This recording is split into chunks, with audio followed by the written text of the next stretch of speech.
Bonsoir, cher peuple, c'est Xmental22. Écoutez, aujourd'hui, je ne parlerai pas de la convention.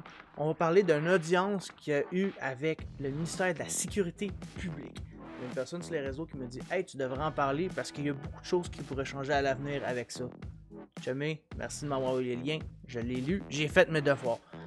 Fait en gros, je vais juste vous expliquer qu'est-ce qui est arrivé pendant cette audience publique. Si jamais vous voulez la regarder au complet, c'est une trentaine de minutes. Écoutez, je vais vous le montrer. Puis il parle de plusieurs aspects quand même intéressants à savoir. Fait qu'aujourd'hui, je vais vous le shortcut. Fait on y va! Maintenant, synchronisation, microphone, téléphone. De quoi ça parlait? Ils ont parlé du BSP. Puis ils ont parlé de plusieurs aspects, comme je vous l'ai dit, qu'ils veulent améliorer. On enlève les lunettes. Le BSP, c'est quoi? C'est un ordre public. Donc, tout le monde peut avoir accès à ça. C'est pas quelque chose de privé comme l'armée qu'il faut rentrer sur certains prétextes puis qu'il faut avoir certaines qualifications. Ils ont parlé des permis révoqués. Pourquoi les permis révoqués? Ils sont principalement dus à faute de non-paiement. Et dans l'année qu'on a eue, cette année, en 2020-2021, il y aurait eu 191 permis qui auraient été révoqués. Puis ça, comme ils disent, en général, c'est des permis pas payés. Il y a aussi d'autres raisons. Ils ont demandé à savoir, est-ce qu'on pourrait mettre ça en ligne pour que ça soit public aux gens? Le BSP semblait pas enchanté de faire ça pour garder la vie privée des gens. Ils ont parlé des catégories de classes qu'on peut avoir avec un permis de BSP qui demande sur certains travails. Ils ont parlé le gardiennage pour les agents de sécurité, l'investigation, les serruriers, les systèmes électroniques et le service de conseil en sécurité. Ils ont parlé de donner le pouvoir à un agent de sécurité comme un pouvoir d'arrestation policier. Parce que tout le monde sait, si vous le saviez, un agent de sécurité n'a pas un pouvoir plus autoritaire qu'un civil. On utilise la loi 494. On retient quelqu'un jusqu'à l'arrivée des policiers parce qu'on l'a vu interagir à faire un acte criminel. Donc techniquement, n'importe quel civil peut appliquer cette loi. Mais là, ils veulent donner le pouvoir d'arrestation comme un policier. C'est pas encore fait, ça a été parlé. Personnellement, je trouve que c'est bien, mais ça va prendre des formations. On peut pas donner un pouvoir à un agent de sécurité comme un policier. Plusieurs raisons. La première, t'as les Top Gun. Les agents de sécurité Top Gun, vous allez perdre vos permis, man. C'est plate à dire, vous allez perdre vos permis.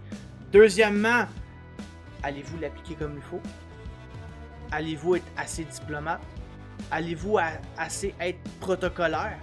Parce qu'un policier va suivre une formation à Nicolet. On est des gens diplomates.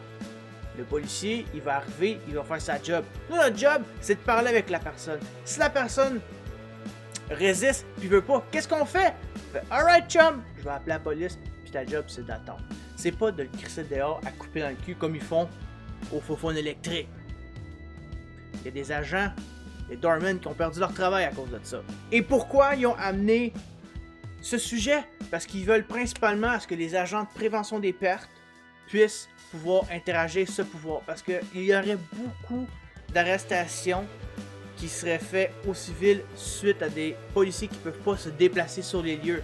Pourquoi? Parce que les policiers sont surchargés. Fait qu'ils veulent réduire la charge de travail à nos policiers pour que les agents puissent procéder. Simplement.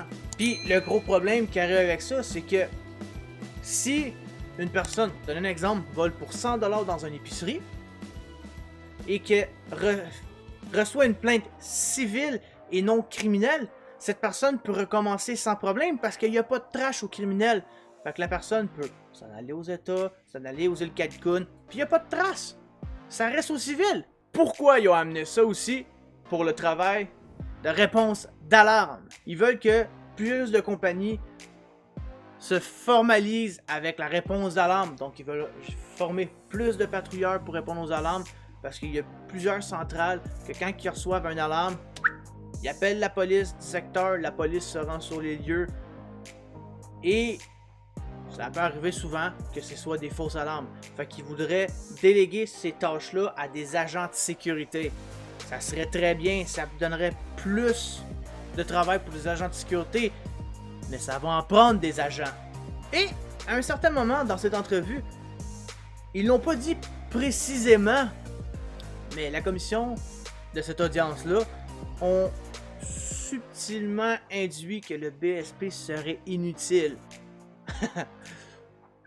je mettrai pas mon point là-dessus. Et un autre fait qui est intéressant à savoir, ils ont parlé des uniformes. Ils veulent que les compagnies se régularisent sur les uniformes. Ils veulent que lorsque vous ayez votre chemise, que vous ayez votre polo, que tout soit bien indiqué. Ils veulent qu'on ait le tag et en dessous écrit sécurité privée. Oui, la plupart des grosses compagnies le font. D'autres ne le font pas. Donc pourquoi ils veulent amener ça? Ils veulent que les compagnies soient plus banalisées, qu'il y ait le logo, que ce soit inscrit sécurité privée et non juste sécurité. Et certaines se prennent pour des policiers, donc il est écrit Top Gun Police. It's not good enough, ok? Ils ont amené comme fait, pourquoi est-ce que les agents de sécurité portent pas un gun comme une police? Simplement qu'un agent de sécurité n'est pas une police accréditée. Un agent de sécurité fait une formation dans une école de 2 à 4 semaines, parfois pendant quelques mois, dépendant de vos formations.